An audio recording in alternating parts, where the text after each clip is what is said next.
Escuela de Enfermería Sede Talca, quienes nos acompañan en esta tarde, y a nuestros queridos expositores, doctora Gisela Moya Droguet, doctora Margarita Poblete Troncoso y doctor Marcelo Correa Schnacki.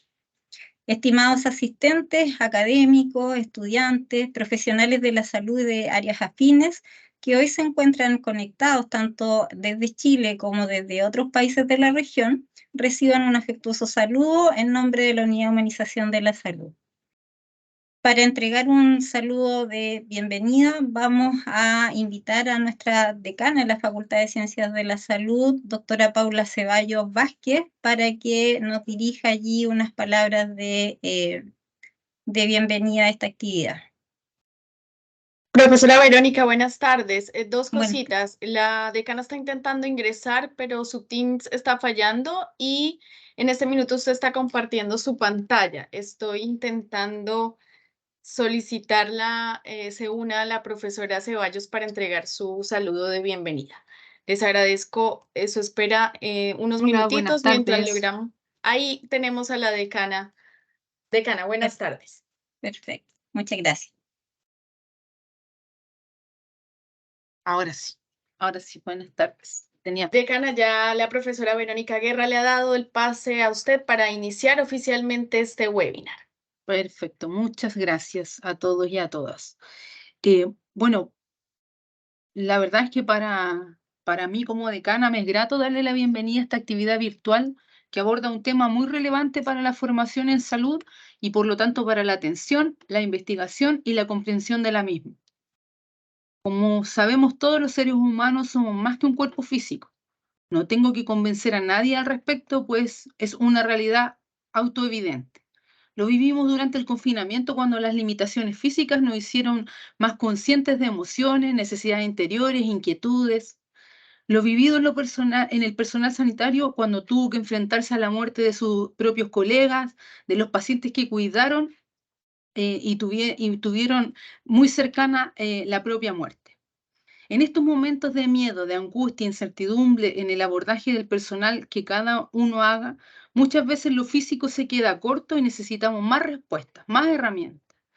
Y es que desde siempre el ser humano ha buscado la trascendencia, ir más allá de lo evidente. Y aunque esta búsqueda ha sido constantemente o ha sido histórica, la definición actual de salud según la OMS solo contempla los factores de bienestar social, físico y mental. ¿Qué pasa entonces cuando una persona, la espiritualidad es un pilar de su vida? ¿Cómo un profesional de la salud puede cuidar y trabajar para el bienestar de ese ser humano cuando no tiene en cuenta ese pilar fundamental para él? Sería prácticamente ignorar una parte de esa persona, tal como ocurrió durante siglos con la salud mental. Como ven, la salud también transita, avanza. Antes solo se hablaba de ausencia de enfermedad, luego hicimos consciente que existen determinantes sociales en la salud. Cada vez la salud mental ha ido cobrando más protagonismo y la peor crisis sanitaria de los últimos siglos se presentó como una coyuntura que nos permitirá preguntarnos sobre el rol de la espiritualidad, sobre cómo la articulamos con todos los demás aspectos que componen al ser humano en su integralidad. Por eso me alegra que la Escuela de Enfermería junto a la Facultad de Medicina y de Ciencias Religiosas y Filosóficas hayan dado un paso adelante en esta discusión. Estoy segura de que los estudiantes académicos, quienes posteriormente vean el webinar, alimenten sus reflexiones con los conocimientos que hoy compartirán la doctora Margarita Poblete, la profesora Gisela Moya, el doctor Marcelo Correa y en la moderación estará la doctora Verónica Guerra. Y por otra parte, estoy segura de que las discusiones y las reflexiones continuarán, pues es así como se avanza en salud y en todos los ámbitos con el objetivo de que nuestra labor sea pertinente para las vidas que llegan a nuestras manos, vidas que son integrales y que en esa medida deben ser entendidas. Muy bienvenidos a todos y muchas gracias por la participación y muchas gracias por el espacio poder saludar a todos los presentes de manera virtual, doctora Guerra. Muchas gracias. Muchas gracias, decana, por sus palabras. Agradecemos este espacio y su tiempo. Bien, continuando con lo planificado, indicar que esta actividad está especialmente dirigida a profesionales y estudiantes del área de la salud, se focaliza en la espiritualidad y la formación profesional, considerando que la Organización Mundial de la Salud desde el año 1988 incluyó la dimensión espiritual como parte de la calidad de vida. Es allí donde se inicia el trabajo en este concepto multidimensional de la salud, refiriéndose a preguntas de la trascendencia y del significado de la vida sin restricción en algún tipo de creencia específica o práctica religiosa. Esta definición, según Víctor Gómez, surgió por las demandas espirituales que tenían las personas y la importancia de la dimensión humana para lograr un tratamiento completo. Es así como las demandas que a partir de la crisis sanitaria que experimentamos por el COVID a partir del 2020, ¿cierto?, se expandieron y se exacerbaron no solo en la población que requería atención en salud, sino que también en los profesionales de esta área. De acuerdo a lo anterior, por lo tanto, esta actividad tiene como objetivo generar un espacio para reflexionar a través del diálogo sobre la espiritualidad en contextos de salud, específicamente en la formación profesional, por lo que la organización de las ponencias que compartirán nuestros queridos expositores seguirá el orden partiendo por la exposición de la doctora Gisela Moya, seguida por la doctora Margarita Poblete y el doctor Marcelo Correa. Según lo anterior, entonces, vamos a invitar a la doctora Gisela Moya, quien es médico pediatra, egresada de la Universidad de Chile, tiene un magíster en bioética, es diplomada en humanización de la salud y además diplomada en acompañamiento espiritual. La doctora Gisela es fundadora de la Unidad de Humanización de la Salud de la UCM desde el año 2014 aproximadamente, contando con una activa participación en el desarrollo de iniciativas como el acompañamiento espiritual a padres de niños hospitalizados en la Unidad de Cuidados Intensivos Pediátricos del Hospital Regional de Talca, además de gestionar la apertura de la casa de acogida para familias de pacientes hospitalizados, junto a otras iniciativas en el área. Agradecemos a la doctora Gisela Moya entonces para que nos comparta su presentación, que la vamos a estar organizando desde acá en el compartir pantalla.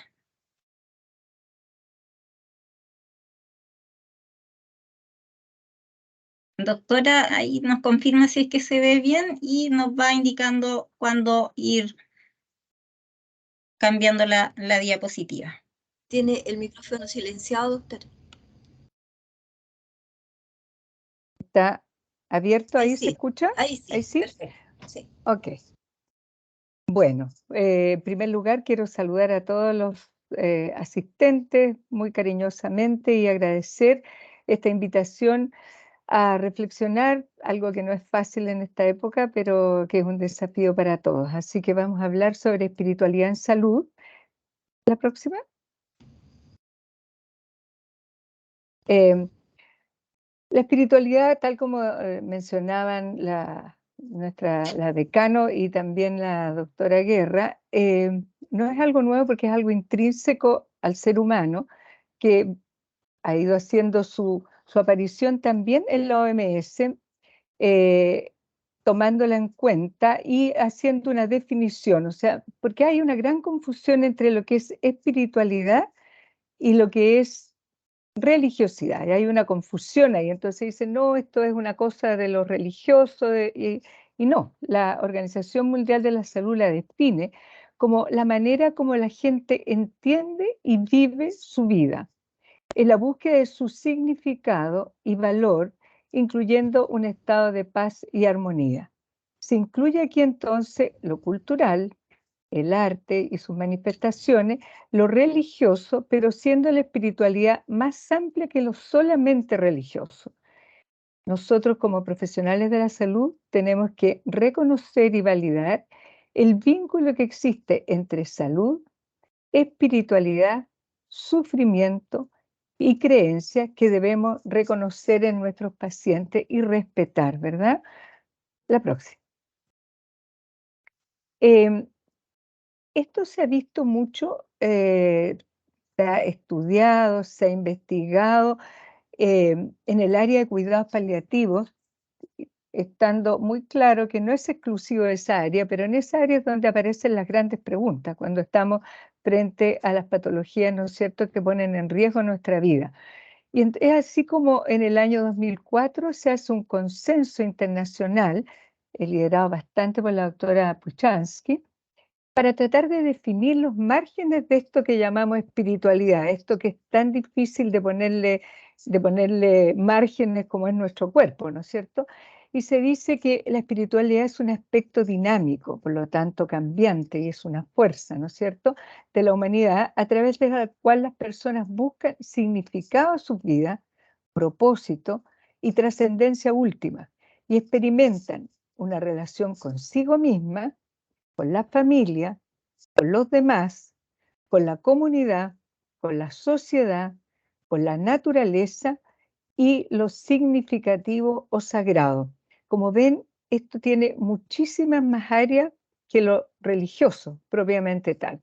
Entonces se va a expresar a través de las creencias, de las tradiciones y de las prácticas.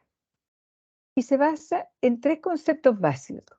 La búsqueda del sentido. ¿Cuál es el sentido de mi vida? ¿Por qué estoy acá? La conexión conmigo mismo, con otros, y ojalá que nos ha complicado tanto la conexión con los aparatos electrónicos que nos hemos ido desconectando de los otros y de nosotros mismos. Y por supuesto, con la trascendencia, que es otro de los conceptos básicos. La próxima. Sabemos por varios estudios que se han hecho y que fundamentalmente en las escuelas de enfermería, que el ejercicio de actividades espirituales influye a través de emociones positivas, como la esperanza, el perdón, la autoestima y el amor en la salud mental de las personas y también en la recuperación de sus enfermedades, en la percepción y en el manejo del dolor, entre otras cosas. Existe variada evidencia de que los pacientes atendidos en estas necesidades espirituales tienen una mejor calidad de vida. Sin embargo, este aspecto está siendo poco acogido por el personal de salud. La próxima. Entonces, ¿por qué será que siendo tan importante, tan intrínseco a nosotros, es que no tenemos una acogida suficiente desde el punto de vista de los pacientes? Esto en estudios que se han hecho en pacientes, si cuán acogidos son, y más del 83% dicen en algunos de los estudios que no sienten que haya una acogida a esta inquietud. Algunas razones que se esgrimen son la falta de tiempo, que todos conocemos, ¿no es cierto? No ser considerado parte de los deberes médicos del personal de salud, como que yo tengo que preocuparme de la técnica y no de esta espiritualidad. La falta de capacitación en esta área, que yo creo que es fundamental. El temor que hay a un diálogo incómodo, porque no tenemos respuesta, porque no hemos reflexionado nosotros mismos sobre estos temas. Entonces, no me vaya a preguntar algo que no sé qué decir. Y a veces hay poco que decir, hay más que escuchar. ¿Hasta qué punto yo debo indagar? Esto es como privado, entonces mejor en este terreno no me meto. Capaz que sea algo muy complejo, pero en el fondo está hablando de la poca capacitación que tenemos en esta área. La próxima. ¿Qué requisitos éticos tiene que tener una atención espiritual? Una cosa que es fundamental y que fue uno de los pilares que nosotros establecimos en nuestra unidad de humanización de la salud en el hospital es que hay que prevenir cualquier acto de proselitismo. Yo no puedo ir a imponer mi mirada sobre la vida, mi sentido religioso, por muy bueno que yo lo considere, por muy útil que yo lo considere, porque eso es lo que me pasa a mí. Esto es absolutamente individual y nosotros podemos ayudar y acompañar en un descubrimiento, pero jamás promover y jamás culpabilizar a alguien porque no cree en Dios, porque está enojado con Dios, porque tiene alguno de estos sentimientos tan propios cuando nos enfrentamos al sufrimiento y a la muerte, a la proximidad de la muerte. Hay que respetar los límites emocionales y espirituales de los pacientes, hasta dónde quiere hablar, de qué quiere hablar. Hay que respetar también la confidencialidad de esta relación médico-paciente. A veces escuchamos, lamentablemente, en los pasillos. sobre la mirada que no comprendemos de otros. Mira lo que piensan que no se quiere transfundir, por ejemplo. ¿Cómo se le ocurre? En vez de tratar de ir a profundizar y ver en qué lugar está parada esa persona, desde dónde está mirando, cuál es su creencia, cuál es su forma de entender la vida, ¿no es cierto? Entonces, respetar la confidencialidad. Respetar también nuestros límites profesionales, hasta dónde podemos llegar y derivar a los capellanes que en Estados Unidos existen más formalmente, pero nosotros a la persona que tenga la formación en acompañamiento espiritual y que la persona, el paciente mismo decida, ¿no es cierto? Respetar la solicitud de los pacientes de rezar o de participar en actos religiosos con sus médicos, con sus enfermeras, respetar estas solicitudes. Una atención interprofesional, que es muy importante. Todos, cada uno de los que somos miembros del equipo, somos responsables de la atención espiritual de los pacientes y sus familiares, y poner en juego ahí la compasión y también la atención plena. Estamos en la escucha, estamos frente a ti, estamos con toda nuestra corazón escuchándote, ¿no? Y tratando de entenderte sin juzgarte. La próxima. Uno dice, ay, tengo que yo meterme en esto.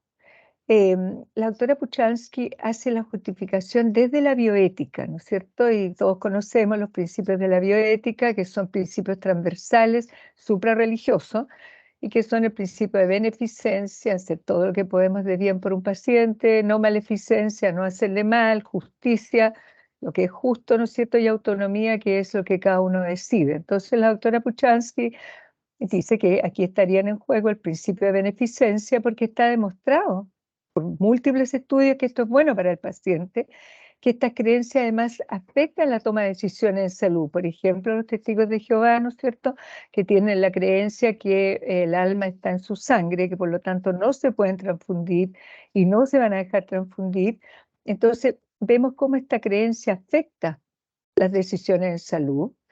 Y también su calidad de vida, su calidad de muerte, por lo cual deben ser atendidas, ya que el médico debe, y todo el equipo, ¿no es cierto?, no solo el médico, debe velar por el bien global del paciente.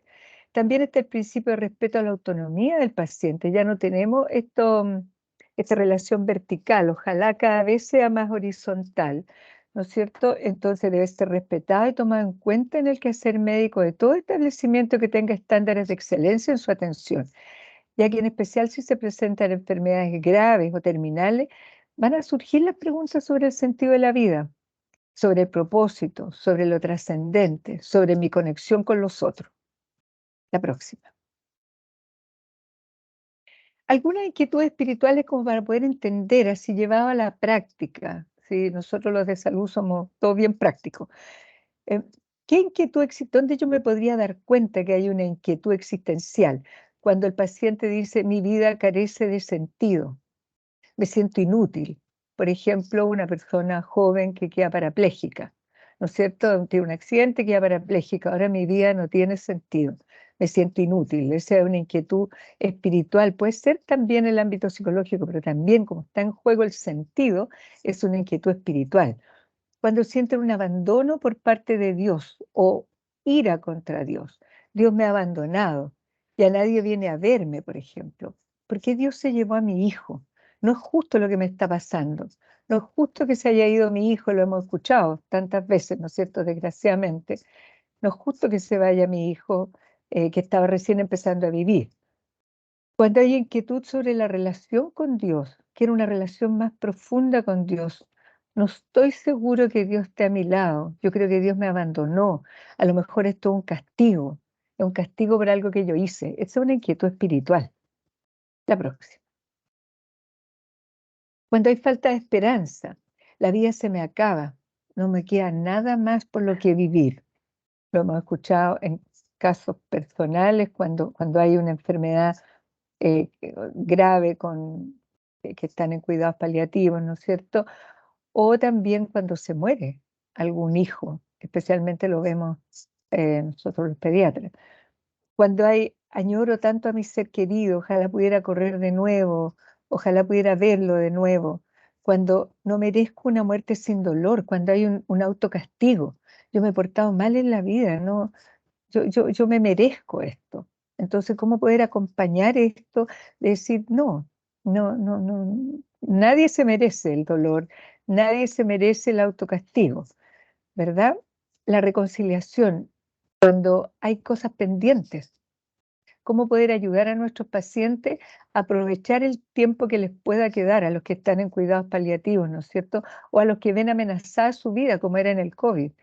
Necesito ser perdonado por mi esposa por lo que hice. Necesito ser perdonado por mi hijo.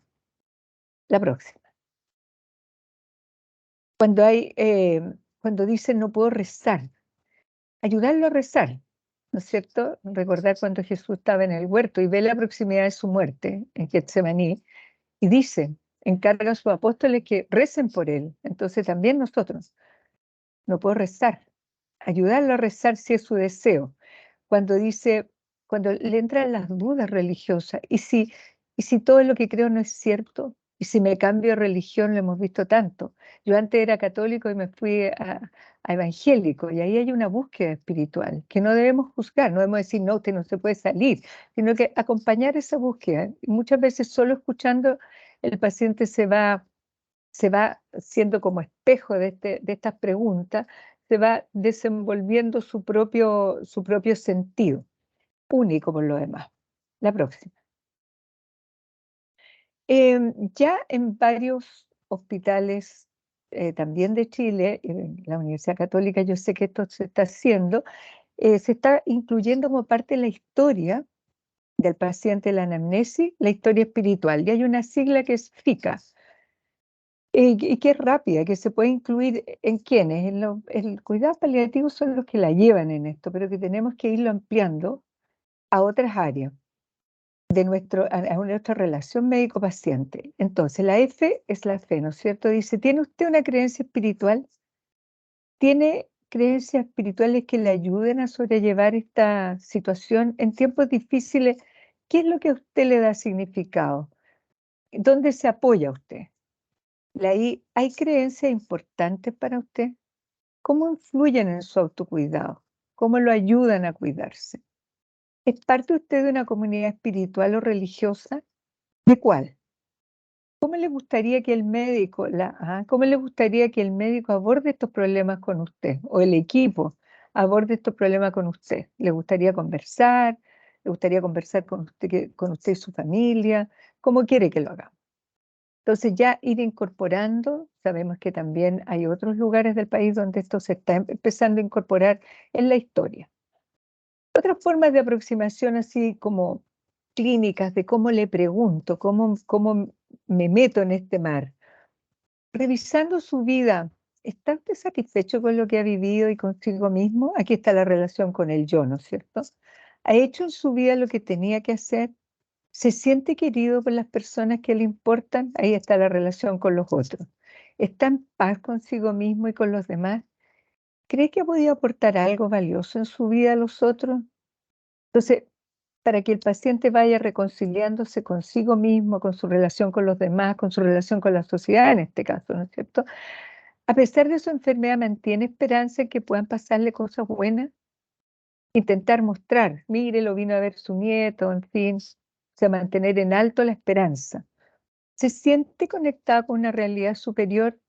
Son algunas preguntas que me parecieron como útiles traer como para llevarnos a casa, ¿no es cierto? ¿Cómo le pregunto? Yo quiero hincarle el diente a esto. ¿Cómo le pregunto? Aquí hay algunos tips que pudieran ayudar. La próxima. Estas intervenciones espirituales, aquí para saber más o menos algunas cosas que se pueden hacer. Lo más importante es la presencia compasiva. Estoy aquí con mi corazón a no juzgar, a escuchar y acompañar este proceso.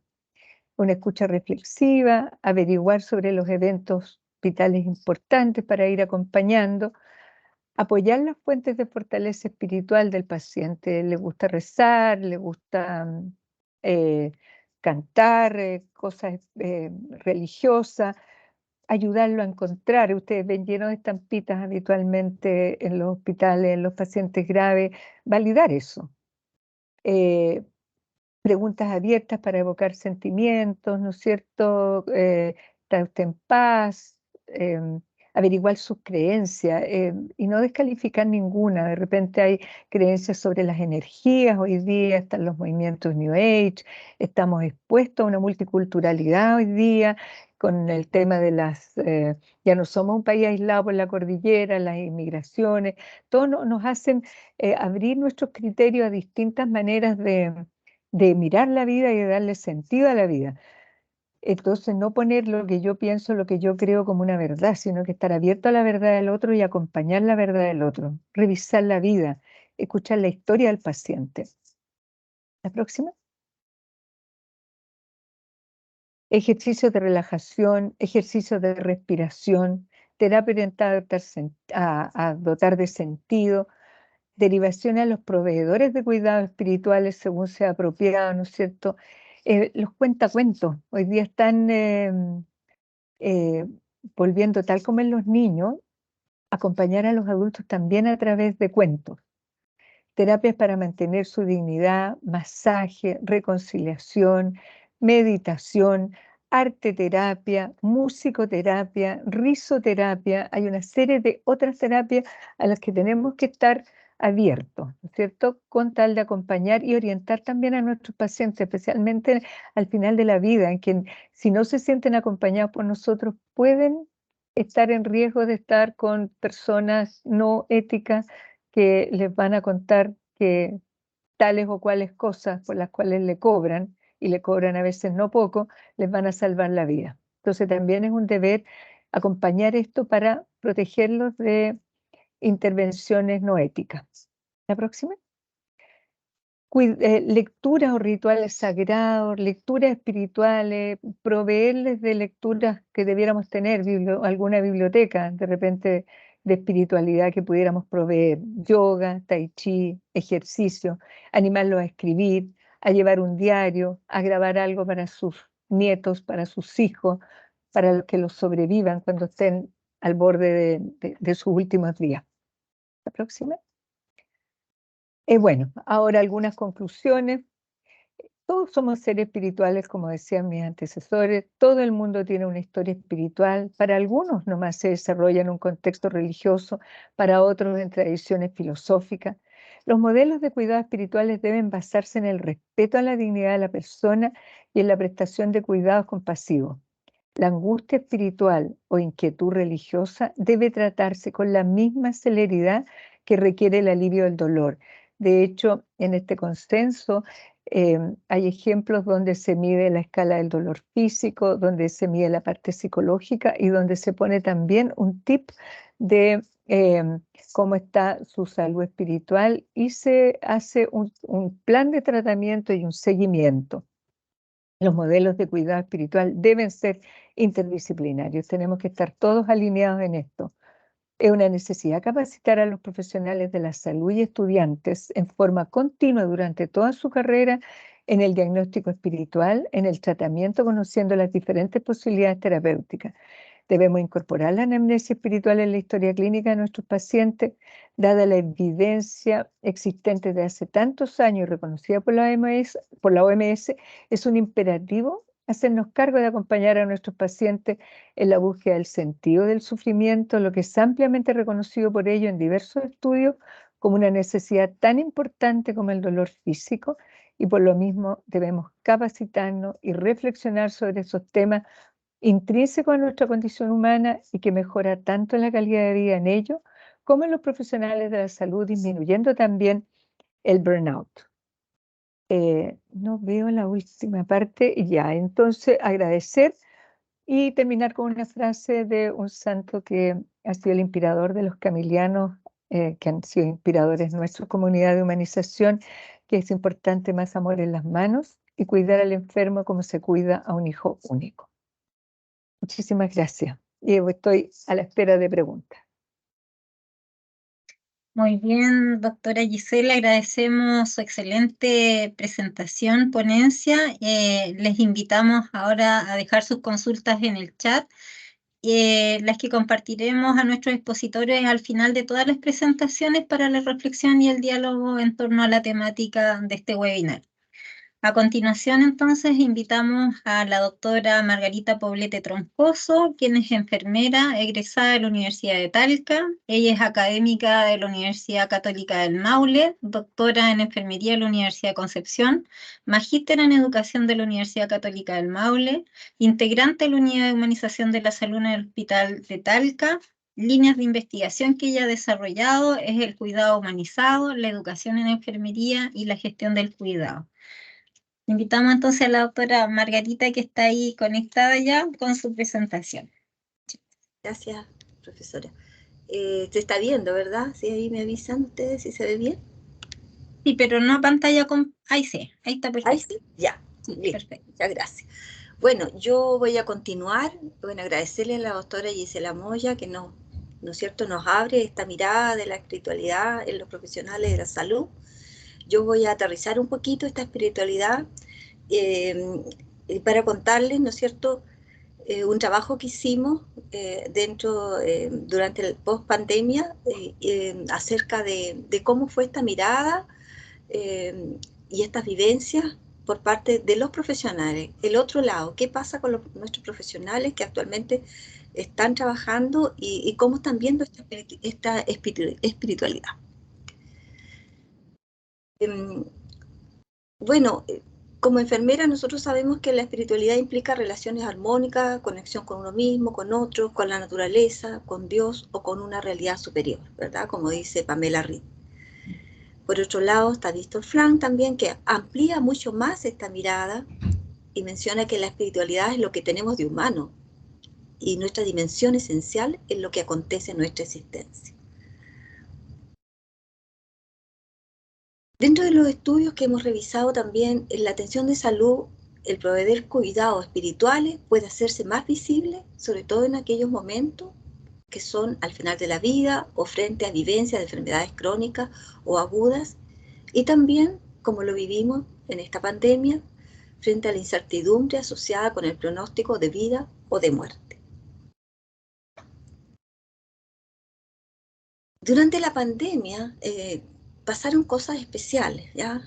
Los entornos sanitarios se presentaron como un reto para los profesionales que estaban ahí en ese momento, y esta espiritualidad, que siempre la hemos tenido un poco invisible en nuestro trabajo, se manifestó fuertemente.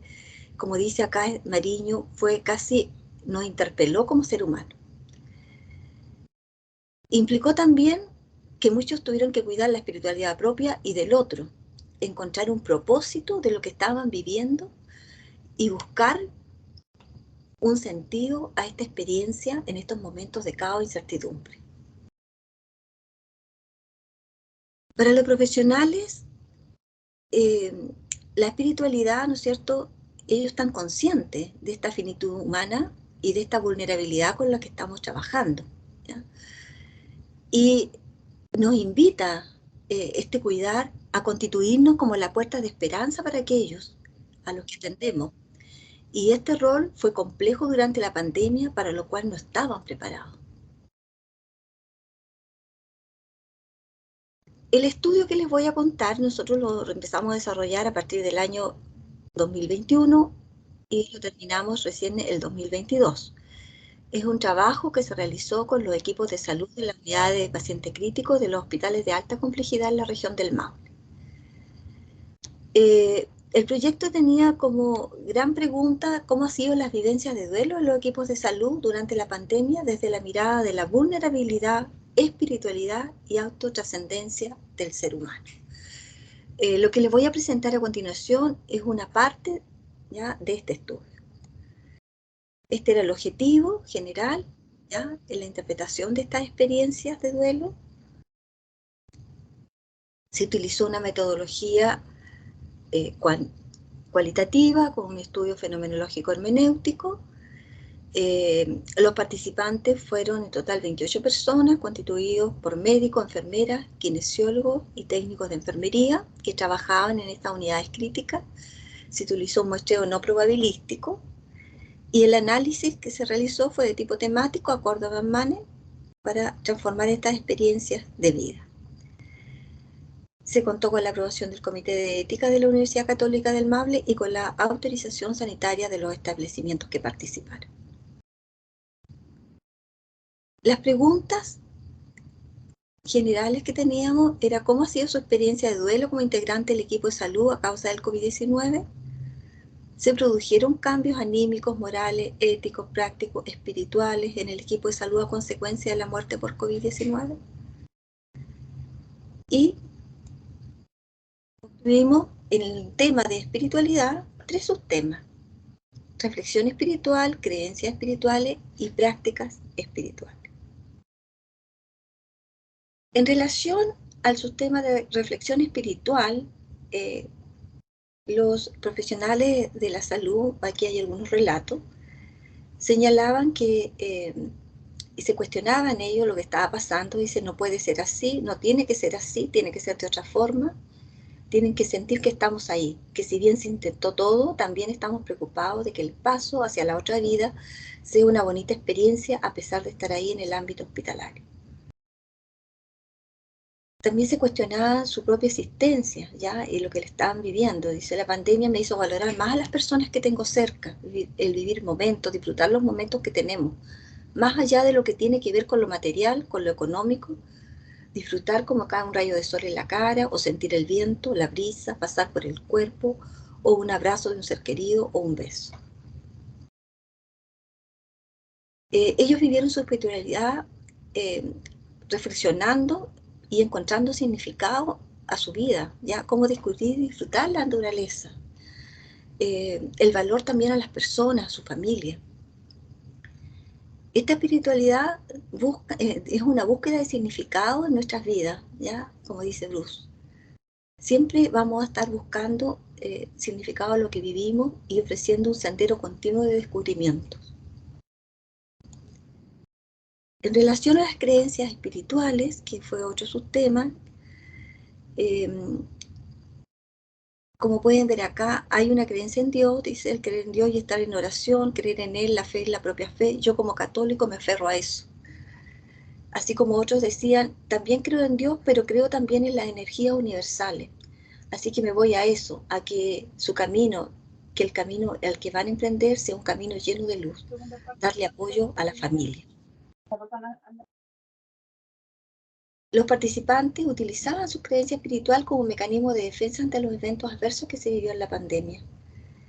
Las creencias espirituales en general de las entrevistas se relacionan con la fe, la religión y la búsqueda de una conexión con algo más allá de lo material y tangible. Quedó claro que al tener una creencia espiritual les dio mayores herramientas para ayudar a los pacientes y a la familia durante esta pandemia. ¿Qué prácticas espirituales se utilizaron en estas unidades? Cosas muy sencillas. Por ejemplo, aquí este participante señala, cuando uno ya ve que es inherente la partida de un paciente, al menos en mi caso yo les rezo. Les doy sus últimas atenciones con más amor de lo habitual, en tanto que sus últimos momentos sean sin dolor. Otro señalaba, conversábamos en el equipo lo que estábamos viviendo como personas y también en nuestra familia y cómo estábamos enfrentando esta situación.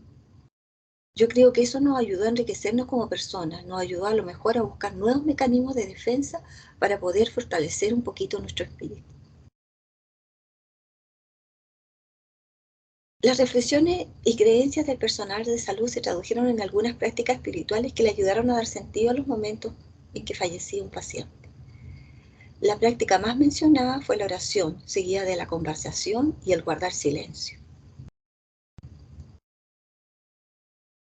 ¿Qué conclusiones podemos sacar de toda esta experiencia que tuvieron? Primero, que la práctica de la oración fue lo que se señaló con más frecuencia, especialmente ante la inminencia de la muerte de un paciente, y se constituyó en una práctica común entre el personal. Las estrategias espirituales y religiosas han mostrado ser beneficiosas cuando se utilizan con fines psicoterapéuticos y no dogmáticos, como bien lo señalaba la profesora Gisela Moya. Esto sirve para el manejo de situaciones estresantes, de angustia y crisis. La espiritualidad se manifestó de diversas formas en los profesionales de la salud. práctica religiosa, a través de sus relaciones con la naturaleza. También hubieron algunos que decían que escuchaban música, que eso les servía mucho. O en relaciones con amigos y familiares, ¿ya? Lo que coincide también con Sumalki.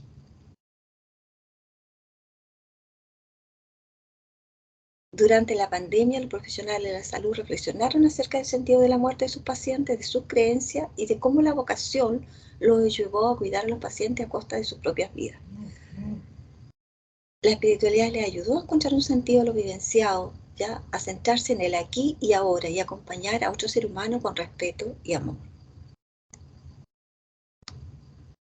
Finalmente, ¿no es cierto?, ya casi concluyendo, la espiritualidad es parte inherente y esencial en el ser humano, en que se manifiesta y se requiere de diversas fuentes. En la atención sanitaria deben incorporarse la dimensión espiritual, comprendiéndolo como la fuente de capacidades del ser humano para afrontar la vida y la enfermedad. Estamos viendo, ¿verdad?, cómo podemos apoyar en la formación, en la espiritualidad. Algunas recomendaciones, y en la revisión que estuve realizando, por ejemplo, los estudios señalan que un alto porcentaje, un 85% de los profesionales de la salud no reciben capacitación en espiritualidad. En España, ¿no es cierto?, se han realizado estudios y también, ¿no es cierto?, algunos autores señalan que es una necesidad por parte de los profesionales de la salud el que tengan este conocimiento y la capacidad para realizar estas intervenciones, de manera de entregar una atención más integral y humanizada. El estudio español, realizado por Cordero Castillo y Escaño, señalaban en su estudio que ellos vieron cómo trabajaban en los planes de estudios de enfermería, por ejemplo, la religiosidad y espiritualidad, y en aquellos planes de estudio donde estaba incluido, que donde todos señalan que debe ser más en forma transversal y a través de modelos, tenía resultados positivos en el cuidado de enfermería y en el ámbito personal de los propios estudiantes. Alguna referencia y muchas gracias. Muchas gracias, doctora Margarita Poblete. Agradecer su valiosa presentación. Volvemos a insistir con dejar ahí las consultas, las inquietudes, los comentarios que puedan tener en el chat de esta plataforma, o bien ahí ir reflexionando y pensando para que al final de la sesión podamos ir dialogando y conversando allí sobre esta temática, ¿ya? Continuando entonces con nuestras ponencias, invitamos al doctor Marcelo Correa, que ya encendió su cámara, presentarlo a él, ¿cierto? Es doctor en teología con especialidad en moral por la Facultad de Teología de Granada del 2019 en España. Él es académico además de teología de la Facultad de Ciencias Religiosas y Filosóficas de la UCM. Su trabajo académico se ha especializado en bioética, particularmente en la humanización de la atención en salud al final de la vida y en el método de discernimiento de casos clínicos. Algunas de sus publicaciones son en torno a la anulación de la conciencia como buena praxis médica, presupuestos epistemológicos y antropológicos de Pedro Laín Entralgo para una comprensión de la sedación terminal, valores profesionales de enfermería en el posmodernismo, una revisión sistemática, reflexión bioética al cuidar un niño que enfrenta la muerte, la intranquilidad como límite y posibilidad, acercamiento antropológico, ético y metodológico hacia una intranquilidad creadora, diálogos interdisciplinares por una teología del espíritu. Y además indicar que actualmente el doctor Correa es el presidente del Comité de Ética Científica de la Universidad Católica del Maule. Así es que agradecemos al doctor Correa, quien también es integrante de la Unidad de Humanización de la Salud de la UCM, para que nos presente allí su ponencia.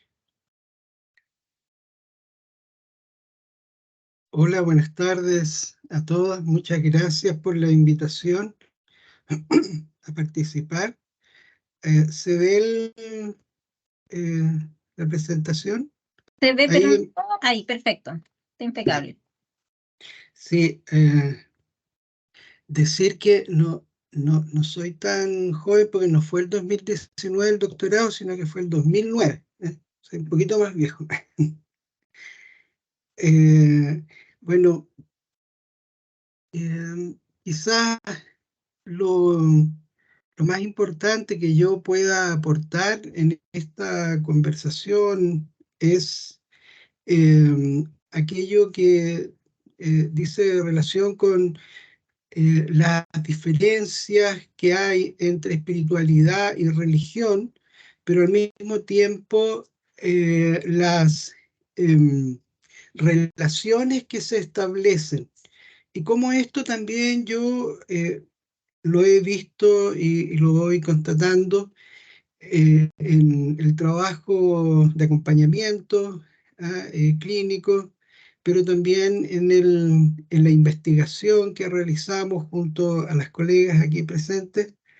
Y para mí todo esto ha sido de una riqueza enorme. Yo creo que he aprendido mucho, así que estoy muy agradecido de poder hacer este trabajo interdisciplinar con enfermeras, con médicos, con kinesiólogos, psicólogos.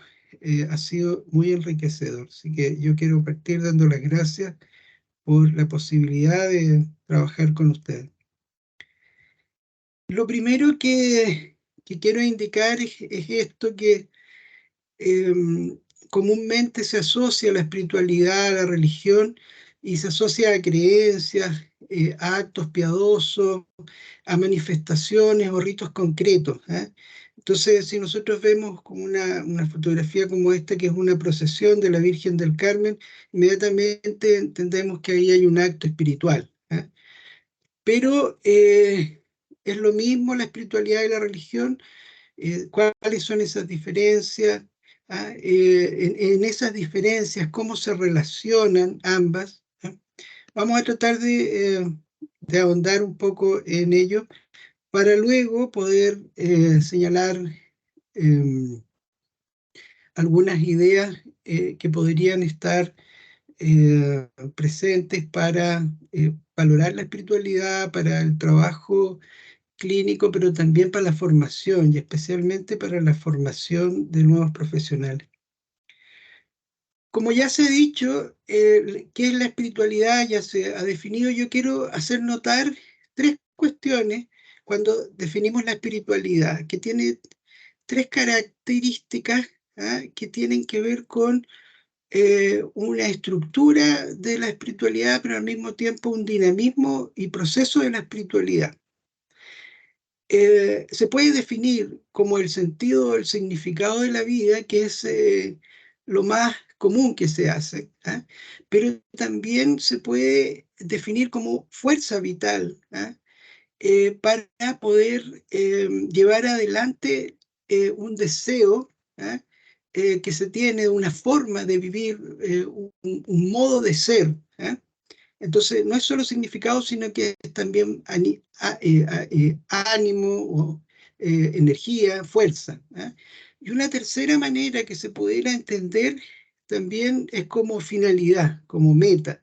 La espiritualidad como ese deseable al que se quiere llegar, pero ya no como ese deseo que te anima, sino que como ese deseo al que quieres aspirar a ser tú. O una sociedad. En ese sentido podríamos ver entonces esta dinámica de tres momentos, que es fuente, que es proceso y que es horizonte de vida. Y la podemos encontrar así en los pacientes, en nosotros mismos, en la sociedad en distintos momentos.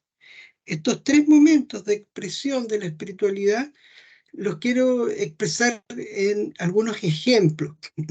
Que son netamente ejemplos cotidianos, comunes, que los podemos experimentar personalmente. Ya sea a nivel personal, por ejemplo, la maternidad o la paternidad. El deseo de ser madre o padre es anterior a ser padre y madre, es fuente de esa paternidad, es lo que nos lleva a la gestación, es lo que nos lleva al embarazo, a que nazca el niño o la niña. Pero hay un segundo momento de espiritualidad que es aquella que es la fuerza a pesar del cansancio, a pesar de los problemas, a pesar de todo, es la fuerza que nos mueve para cuidar, para educar, es decir, para ayudar al desarrollo de nuestros hijos. Y un tercer momento es esa presentación, esa presencia de la espiritualidad como aquel horizonte que nosotros queremos para nuestros hijos. Como padres queremos que nuestros hijos maduren, sean personas plenas, sean personas que alcanzan la felicidad. Esos tres momentos son intrínsecos de la espiritualidad, se dan en forma continua. Yo hago estas distinciones solo para que se vea cómo se va manifestando. Eso mismo lo podemos ver a nivel social, por ejemplo, en el tema político que está tan en boga hoy en día con el tema de la Constitución. Por un lado, tenemos que también es un origen cuando nosotros tenemos ciertos valores, tenemos ciertas creencias, tenemos ciertas aspiraciones de la vida y queremos vivir según esos valores. Entonces proponemos algo y esto da origen a ideologías, a partidos políticos.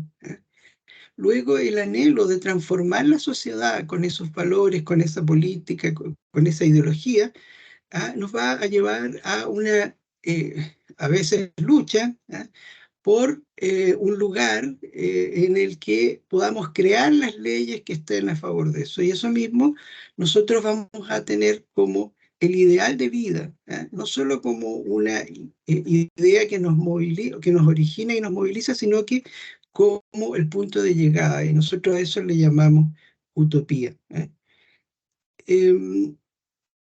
Ahora, ¿qué sería religión propiamente tal? Lo podemos analizar de distintos puntos de vista, pero lo voy a hacer con el vocablo que ayuda a entender. El vocablo religión es una composición de otros dos conceptos. Uno que es el rehacer algo, algo que está hecho se vuelve a hacer, volver a hacerlo, y lo otro es ligar o unir. Entonces, ¿qué significa religión según esto? Significa volver a unir aquello que alguna vez estuvo unido y se separó. Es decir, volver a relacionar, volver a vincular, es religar. ¿Cómo en religión, cómo se hace esto? Las religiones que son de origen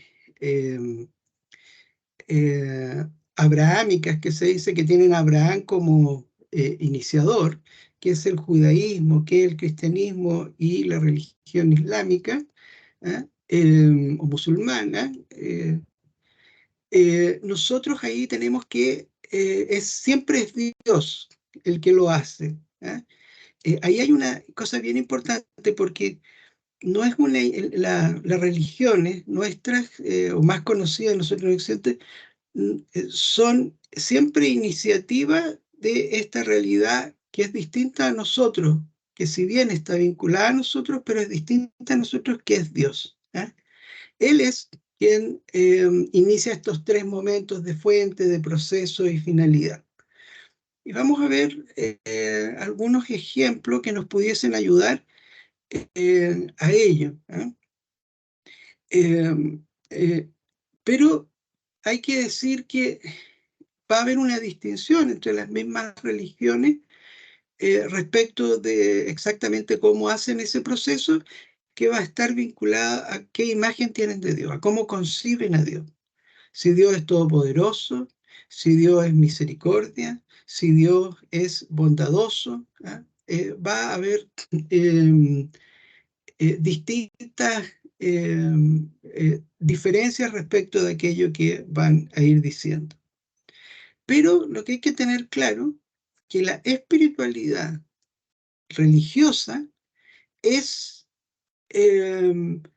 una manera de concebir la espiritualidad, es un ámbito de la espiritualidad. Pero esta espiritualidad religiosa no sería posible para nosotros como seres humanos si nosotros no fuéramos seres espirituales. Es decir, si nosotros fuéramos solamente seres biológicos, psicológicos, sociales, no se podría dar una religión, porque se asienta la religión, la experiencia de Dios se asienta en esta capacidad espiritual nuestra. Y eso es coherente con la religión cristiana. Veamos un par de ejemplos de estas religiones. Voy a avanzar un poquitito, que quiero ver estos ejemplos. Por ejemplo, uno, cómo se manifiesta en el judaísmo, el cristianismo y en el mismo Islam, es cuando nosotros decimos el concepto palabra. La palabra en la espiritualidad cristiana, por ejemplo, es una palabra que es capacidad de crear, tiene esta capacidad creadora. La palabra crea, y Dios dijo y se hizo. De origen, pero también tiene de proceso, porque es una palabra que llama, Dios habla a alguien y lo invita a una vida, a encontrarse, a un encuentro. Y eso es lo que nosotros denominamos desde el punto de vista religioso la vocación. Ahora, quien escucha esta palabra, al mismo tiempo escucha una promesa, y esa promesa es lo que nosotros entendemos como esa finalidad. Soy invitado a encontrarme con Dios para algo, y ese algo entonces sería escuchar y salvarme. Si eso lo aplicamos en el cristianismo, que es una de las religiones más comunes en Chile, Jesús es Dios, hecho ser humano, se hace hombre, dando origen a una nueva humanidad. O sea, ya Jesús es Dios, pero también es hombre, y vincula en él mismo esto que se había desvinculado anteriormente, esto que se había desligado, él lo vuelve a unir en su propia persona. Él es el origen, entonces. Después Jesús realiza la voluntad de Dios para encontrar a la humanidad con Dios. Entonces él lo que hace, él sigue esta voluntad y que posibilita en esta realización que todos los que sigan también a Dios, a Jesús, perdón, van a entonces encontrarse con Dios. En ese sentido, la salvación misma es Jesús, en ese sentido, Jesús también es finalidad, porque el encuentro con Él es un encuentro en plenitud. Les pongo estos ejemplos para que entiendan ustedes cómo, que hace referencia a la espiritualidad religiosa. La espiritualidad religiosa lo que busca en última instancia, entonces, es el encuentro con Dios, y ese encuentro se logra a través de el seguimiento de Jesús, y ese seguimiento se realiza mediante hacer la voluntad de Dios. Pero si lo aplicamos ya no a la vida cotidiana, ya no a lo religioso, sino que lo aplicamos a la espiritualidad, a la salud, nos encontramos con que, como ya se ha dicho, tanto a nivel internacional como a nivel nacional, que vamos a comprender al ser humano de una manera determinada, y eso es lo central. Entendemos que somos seres corpóreos, que somos seres psicológicos, es decir, cuando decimos corpóreo estamos hablando que somos seres sistémicos, que somos una materia sistémica viva, que somos seres psicológicos, es decir, que tenemos un yo que constituye relaciones con otros, con un tú, y que vive un nosotros. También que somos, por lo tanto, seres sociales. Y señala que somos seres espirituales, es decir, somos seres que nos arrojamos a nosotros mismos, nos damos a nosotros mismos, gracias a estas capacidades anteriores, corpóreo, psicológico y social, nos podemos arrojar a nosotros mismos un sentido, un significado. No somos solo las tres capacidades anteriores, hay una cuarta capacidad, que si bien, como se ha dicho, la reconocemos, pero la experiencia con la práctica que tenemos y la investigación que estamos haciendo es que estamos como recién dándonos cuenta que es así. Lo podemos saber teóricamente, pero nos estamos dando cuenta ahora que eso es una cuestión vital en nuestra experiencia como agentes de la salud. Y eso implica que la única manera, como decía la doctora Gisela Moya, es que tenemos que prepararnos en eso. No podemos descuidarlo. Y ahí viene la pregunta de cómo se atiende entonces el espíritu desde el ámbito de la salud. Si yo tengo que atender el espíritu, cuando yo entiendo atender, considero tres cuestiones que a tener en cuenta. ¿Cómo cuido? ¿Cómo curo? Pero también cómo acompaño. Hay ocasiones en que no puedo cuidar ni curar como he aprendido con las técnicas, acompañar, a veces para escuchar y a veces solo para estar ahí. Fíjense que en la investigación, algunos del personal de salud decía, yo le hablaba al paciente aunque no sabía si me escuchaba, pero al hablarle me daba la impresión que lo estaba acompañando y que lo estaba respetando.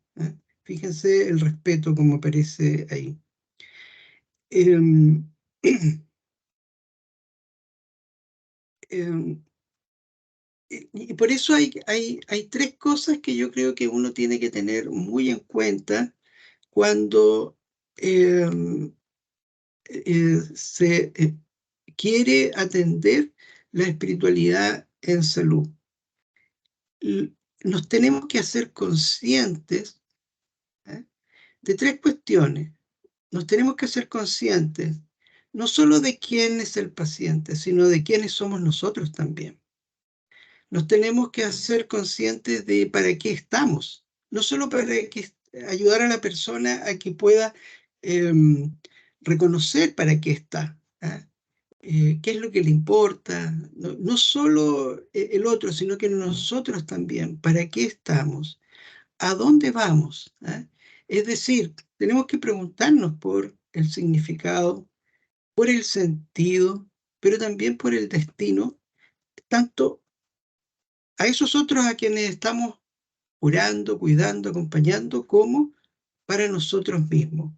Pongo aquí la imagen de una persona que descubrió eso en su vida y desde una vivencia muy humilde logró grandes cosas para el mundo.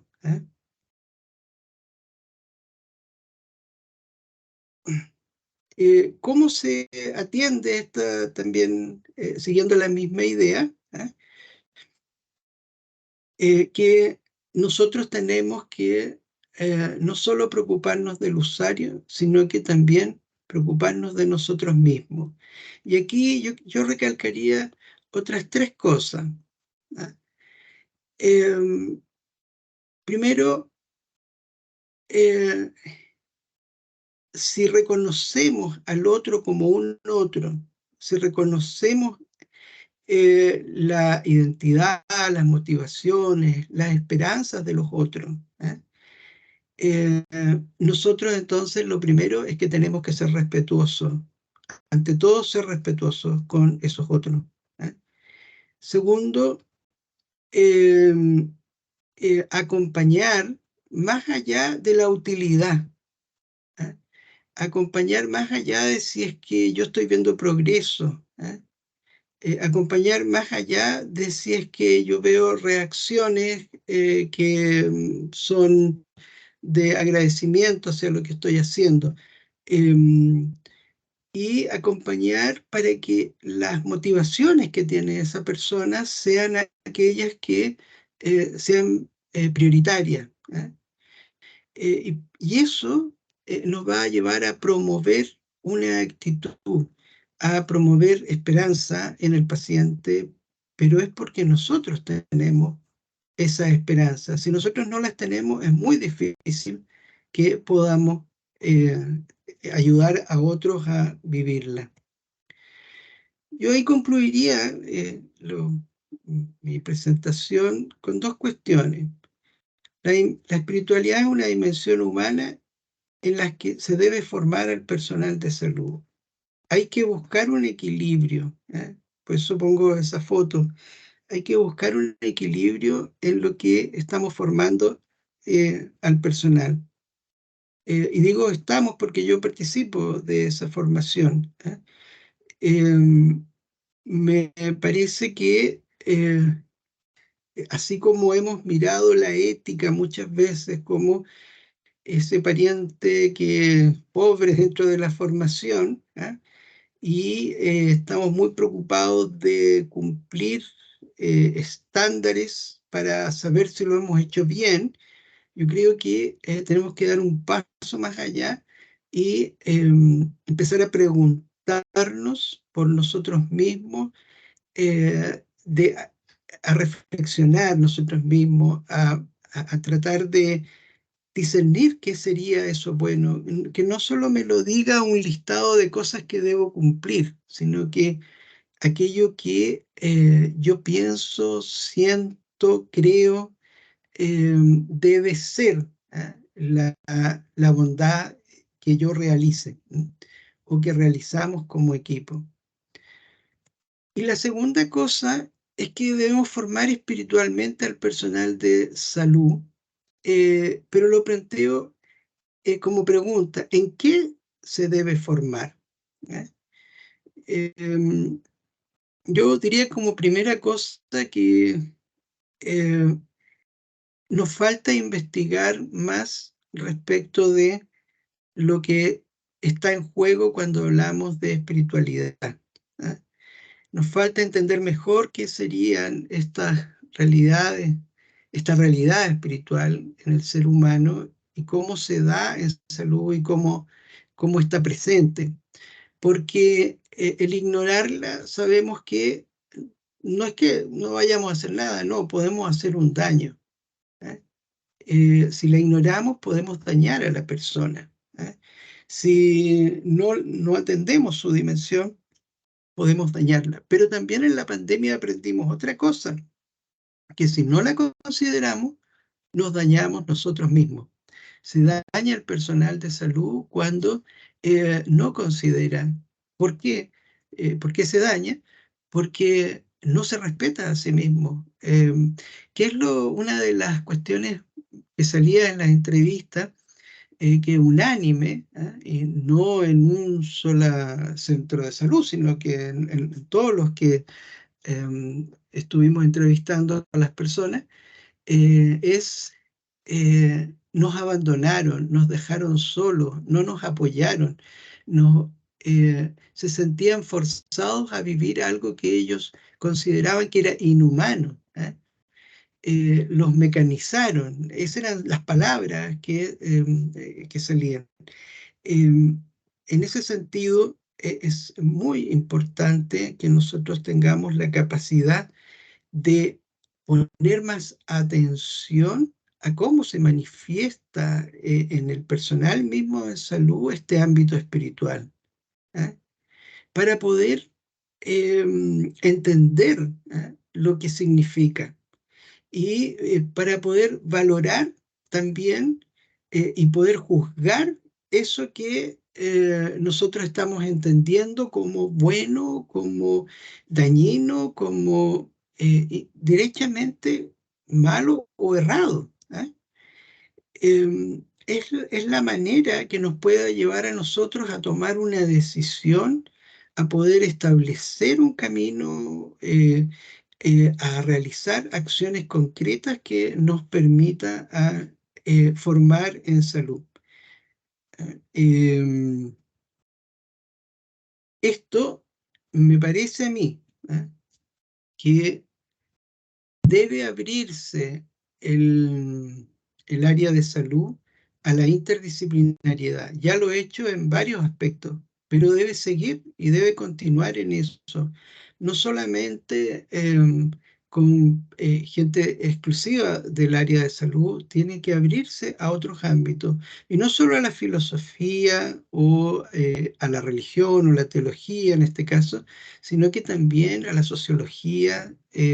Tiene que abrirse a otros ámbitos que le permita tener distintas miradas. Eso es complejo porque siempre se puede opinar de aquello que se conoce poco, opinar de afuera es fácil, pero de todas maneras abre horizonte, y yo creo que eso es necesario hacer. Bien, les agradezco la paciencia, espero que haya ayudado en algo. Bien, muchas gracias, doctor Marcelo Correa, por su excelente presentación y por clarificación de conceptos allí, de ideas y muy bien aplicada en lo que es el trabajo que se realiza a diario en la cotidianidad del área de la salud. Bueno, luego de las presentaciones tan excelentes y antes de comenzar con el panel, quisiéramos comentarles de que en el chat va a estar un código QR dispuesto para ustedes para que puedan comentar acerca de la actividad, para que nos entreguen ahí la retroalimentación en términos del proceso de la instancia de webinar y además relevar el tema de las preguntas que le hemos estado diciendo a través del chat. Vamos a comenzar ahí con algunas preguntas que tenemos formuladas. Y también vamos a generar la oportunidad de que puedan levantar la manito en caso de que alguien quiera intervenir también allí con su reflexión, que creo que, como bien decía allí el profesor Marcelo, se necesita ahí enriquecer la perspectiva no solo desde el punto de vista de una disciplina en particular, sino que de todos en conjunto. Y con esa invitación entonces ahora vamos a comenzar con algunas preguntas que tenemos formulada en virtud de las presentaciones. En primer lugar, a la doctora Gisela Moya, que ya nos hizo allí la introducción a todo el proceso de la espiritualidad. Y una de las primeras preguntas es conocer desde su experiencia, su trayectoria, si es que existe en este momento algún conocimiento del trabajo que se esté haciendo en las carreras de la salud sobre este tema. Si es que se está trabajando en la formación, quizás en el área de medicina, allí, ¿cuál sería su mirada? Su mirada, sí. Sí, gracias Verónica por la pregunta. Yo creo que estamos bastante al debe. La tecnología nos consume y la pandemia nos demostró que la tecnología es finita y la capacidad del ser humano es infinita de adaptarse y de dar un sentido aún en los peores momentos. Entonces, dado esto, creo que estamos al debe. Pienso que debiéramos tener una formación transversal a lo largo de toda la carrera. Tenemos algunos intentos, pero que son a través de clases de bioética, pero no tenemos una cosa formal en que se aborde y se le da muchísima importancia a todo lo que es físico y tecnológico, entendiendo que eso tiene un límite y uno se deja de enamorar de la tecnología con los años y vamos a donde partimos, que es el ser humano. Ahora, yo he pensado un poco cómo poder introducir esto. Y creo que estoy de acuerdo con el profesor Correa y con Margarita. Yo creo que esto tiene que ser reflexión. Ahora, uno piensa, bueno, si le digo que escriban algo sobre, va a ser un estupendo copy-paste que no nos va a servir mucho, porque eso es la generación moderna. Entonces nosotros tenemos también que ponernos en ese lugar en que está todo en la nube. Entonces yo bajo de la nube y ya creo que supe con bajar de la nube. Entonces he pensado que una cosa, el modelaje para los docentes es fundamental. Yo creo que tenemos el desafío de los docentes de ser modelo en tratar estos temas, que a veces se dice no tengo tiempo, Pero es cierto que el tiempo no significa que yo me instale toda una mañana a conocer la vida del paciente, sino que todos los días puedo ir entrando un poco más, sabiendo qué religión tiene, sabiendo qué le motiva, sabiendo qué le angustia, sabiendo día a día poner como parte del checklist algunas de estas pildoritas para ir conociendo su integridad. Y no solo esperar el final de la vida, sino que también eso debiera ser parte de la relación médico-paciente, que yo sepa si mi paciente tiene en el consultorio qué religión tiene, si es testigo de Jehová o no es testigo de Jehová, si es musulmán o no, si cree en otra cosa. Eso yo creo modelaje. Lo segundo, he pensado un poco, no sé, lo dejo ahí como idea, que debiéramos tener retiros espirituales que sean con profesores de otras facultades, como decía Marcelo, pero retiro, o sea, el retiro es el que me va a hacer llevar al inside, sobre todo hoy día que estamos outside de nosotros mismos, estamos en las redes sociales, estamos en el Instagram, en el TikTok y todo esto que nos descentra. Entonces, no vamos hacia adentro, estamos hacia afuera. Y la única manera de llevar a nuestra gente hacia adentro es un retiro obligatorio. O sea, y esto retiro no significa que yo vaya a la religión, voy hacia mí mismo. Y ahí plantear preguntas que se podrán ver, es lo que se me ocurre, y también hacerlos participar en líneas de investigación. Porque al investigar, los estudiantes ser parte y ponerles como para que se reciban en las distintas carreras, que tengan una investigación en espiritualidad con algún tutor, yo creo que es una buena cosa para que se den cuenta que esto es una verdad ineludible y que está en nuestro ADN. Así que eso es lo que diría por ahora, que estamos al debe. Sí, muchas gracias, doctora Gisela. Ahí en el chat escribió Jacqueline Vygotsky, aprobando ahí lo que usted comentaba, y también ella generaba ahí una recomendación respecto a contar con foros, dice, el uso de pautas, cuestionarios de evolución de la, ¿cierto?, de la espiritualidad. Y creo que, claro, son muy buenas ahí recomendaciones, y que quienes están aquí asistiendo en el foro seguramente van a ir captando estos mensajes. Conectando esta misma idea desde el punto de vista de estas competencias, ¿cierto?, profesionales, en el caso de la profesora Margarita, que nos presentaba ahí la investigación, ¿de qué manera también promover ya a quienes son profesionales en el campo de la clínica, en donde estas competencias ya no están en formación? Desde los resultados que se encontró en esa investigación que usted nos mencionaba, profesora Margarita, ¿de qué manera promover también a los profesionales con este tipo de desarrollo espiritual? ¿De qué modo sería alguna recomendación con gente que ya está formada y gente mayor muchas veces, ¿cierto?, que lleva años de experiencia, que tiene mucho más marcadas ciertas formas, rituales o formas de acompañar, de abordar allí el tema o esta dimensión? Sí, Verónica, mira, yo estaba escuchando a la doctora, yo creo que ninguno somos aquí expertos ni para dar recetas, ni mucho menos, porque este es un trabajo que yo creo que se hace en conjunto con sus equipos dentro de las instituciones de educación. Pero yo pensaba, y mientras hablaba la doctora Moya, que encuentro muy interesante, como decía Jacqueline, los foros, estos, ¿no es cierto?, que eran tan buenos antes también, estos retiros, que nos sirve para reflexionar. Y también pensaba que hoy día que estamos tan en competencia, como muy bien tú lo señalabas, primero para el pregrado, también en estas estaciones que hacemos de OSCE y todo eso, también tiene que haber estaciones que releven esta parte ética y espiritual, que yo creo que se nos olvida, y vamos solamente a la parte clínica, ya a lo biológico. Entonces ahí yo creo que como equipo o como profesores debiéramos también en esas cosas irlo relevando, porque esto tiene que ser algo transversal en la malla curricular. Y a los profesionales, yo creo que ellos ya tienen una espiritualidad formada y tienen muchas cosas, y a lo mejor les faltan algunos tips, como decía la doctora, herramientas que uno se puede ir trabajando, y para esto ir haciendo cursos. Hay muchos cursos que trabajan en estos aspectos. Nosotros mismos ya estamos preparando también algunos diplomados en relación a ello, donde podamos ir trabajando también estos aspectos. ¿Ah? Si uno siente que falta todavía en mi trabajo, me falta un poco de algunas herramientas, siempre hay posibilidades de hacer algún curso. Ya hay varias instituciones que están trabajando en diplomados, en cursos en relación al manejo de la espiritualidad y el apoyo de la espiritualidad propia y de los pacientes también. Porque aquí yo creo que lo más importante es el primero uno. Igual como el autocuidado, si yo no me cuido primero, es difícil que pueda cuidar al otro. Y en la espiritualidad es lo mismo. Tengo que primero fortalecerme yo para poder entregar, como decía el profesor Correa, esperanza al otro. Si yo no la tengo, va a ser muy difícil. Muchas gracias.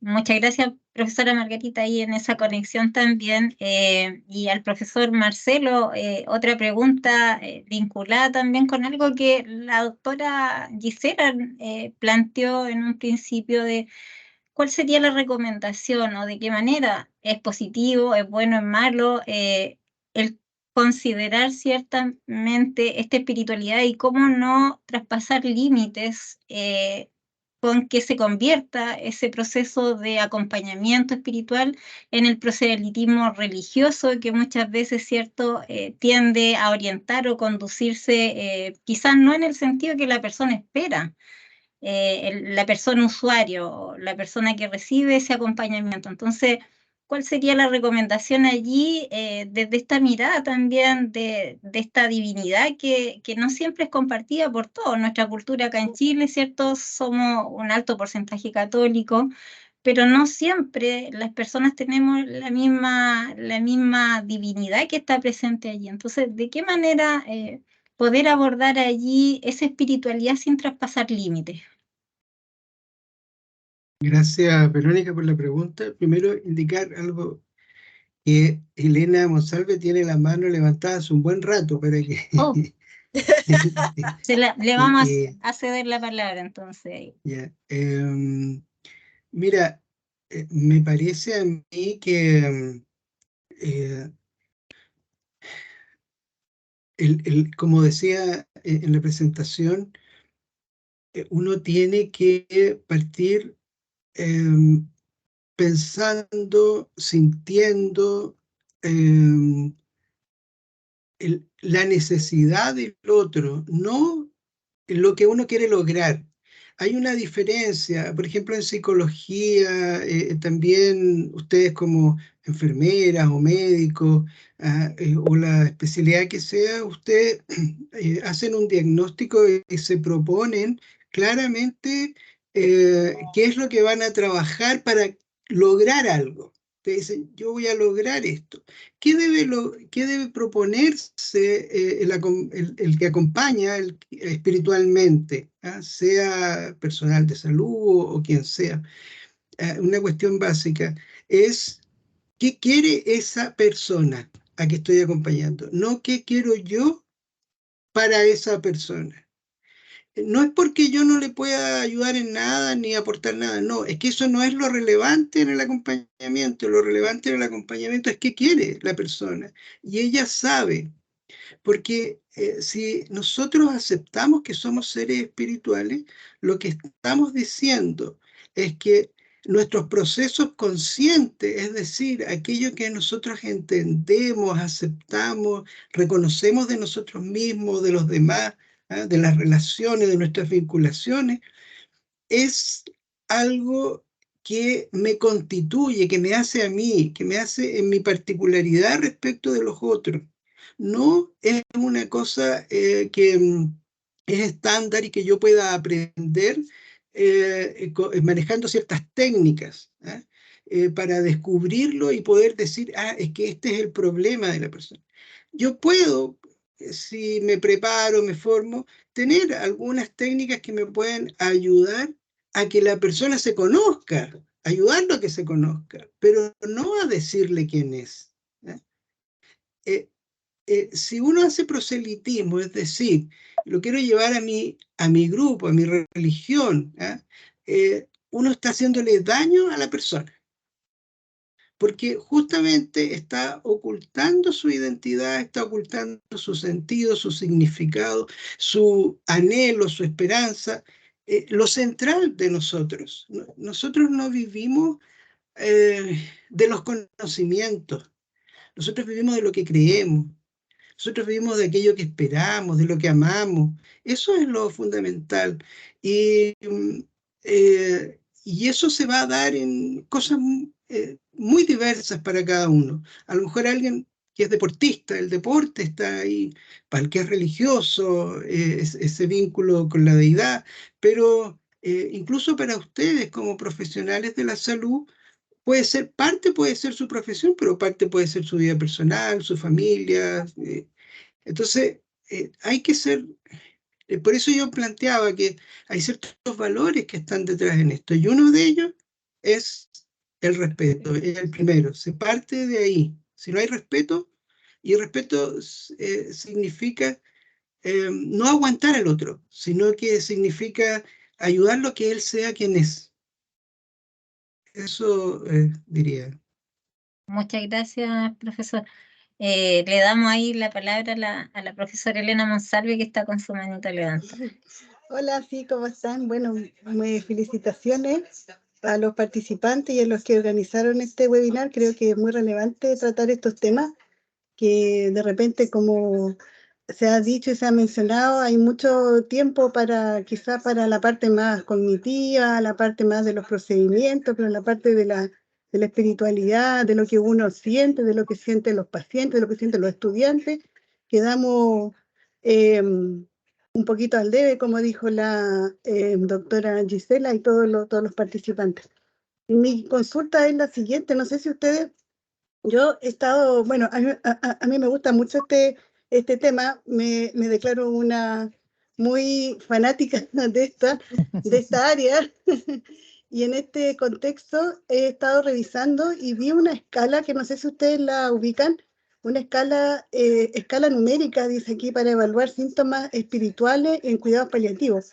Esta es una publicación que se presentó en la revista médica chilena el año 2017. Es una escala de Likert, y en el fondo fue validada y fue construida y evalúa síntomas espirituales, dice dolor espiritual, autocastigo, búsqueda espiritual, angustia espiritual, desesperanza, desamor. No sé si ustedes la conocen, si la han podido trabajar.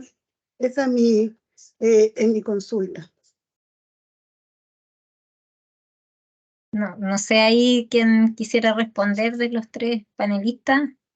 Sí, yo la vi, la leí, pero yo creo que esa es una oportunidad de trabajar algo que está validado acá, es parte de un desafío de investigación, tanto para paciente como para personal. Yo creo que ahí hay dos líneas muy importantes y muy interesantes de poder hacer algo local, o sea, así como se hizo esta investigación en pandemia que da cuenta cómo localmente estamos mirando, ahí tenemos un trabajo y por hacer, así que sería súper interesante poder trabajarlo. Y no solo, como digo yo, en cuidados paliativos, sino que también incluir en paliativos las personas con enfermedades crónicas, que tenemos bastantes, o sea, dializados, etcétera. Yo creo que hay una tremenda línea de investigación que es bien desafiante. Sí, ahí complementar, Elena, entiendo que hay un grupo de enfermeros en la segunda región, en la zona de Antofagasta, que están trabajando y han trabajado en esa línea. Ellos tienen un grupo, ¿cierto?, de espiritualidad y han aplicado la encuesta que tú mencionabas. Y por cierto, es una proyección que evidentemente hay que potenciar en lo que decía el profesor Marcelo Correa recién, las líneas de investigación, porque esa es la manera de ir promoviendo, ¿cierto?, estas dimensiones. Desde la evidencia que provee la investigación y que ciertamente allí hay muchos resultados que muestran cifras y resultados positivos en términos de la espiritualidad cuando se aplica y está documentado que la recuperación de los pacientes es mucho más alta, la doctora Moya lo decía al principio, y hay varios estudios internacionales que validan aquello. Entonces, es un tremendo desafío y tu pregunta creo que es muy pertinente en términos de proyectar allí este desafío, comunidad, organización y comunidad como institución, seguir proyectando el trabajo conjunto. Muchas gracias, sí, estoy de acuerdo. Y yo no sé si hay más manitos levantadas, si hay algunas preguntas por allí, han estado escribiendo en lo que vi rápidamente sobre las experiencias que tienen en simulación en universidades en Santiago, ¿cierto?